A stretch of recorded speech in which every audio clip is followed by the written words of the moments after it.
আমাদের রেস্টুরেন্ট গত ২ মাস ধরে বন্ধ আছে। ২ মাস ধরে বন্ধ থাকার কারণে রেস্টুরেন্টে খুব আসা কম হয়।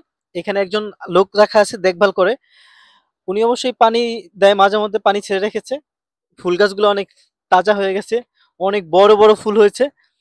তবে আশ্চর্যজনক একটা বিষয় যে আমরা ২ মাস আগে যখন রেস্টুরেন্ট বন্ধ হয়েছিল এখানে বসে তরমুজ খেয়েছিলাম। সেই তরমুজে খেয়ে বিচি যখন এখানে ফেলাইছিল, হয়তো কেউ একজন ফেলাইছে, সেই তরমুজের বিচির থেকে তরমুজের গাছ হয়েছে। মাশাল্লাহ, গাছ অনেক আহ, সুন্দর একটা গাছ হয়েছে। হয়তো আহ, গাছের ফুলও আসতে পারে অল্প কিছুদিনের মধ্যে। আমাদের রেস্টুরেন্ট ২ মাস ধরে বন্ধ আছে, একটা মামলা চলতেছে, মামলা শেষ হলেই সম্ভবত রেস্টুরেন্ট খুলবে। তো আজকে এসে দেখি রেস্টুরেন্ট এই তরমুজ গাছটা এত সুন্দর হয়েছে, ২-৩টা তরমুজ গাছ হয়েছে, খুবই ভালো লাগতেছে। আর রেস্টুরেন্টের অবস্থা আগের চেয়ে তো অনেক সুন্দর হয়েছে। মনে হয় রেস্টুরেন্টের নতুন একটা জৌলস ফিরে পেয়েছে আসলে।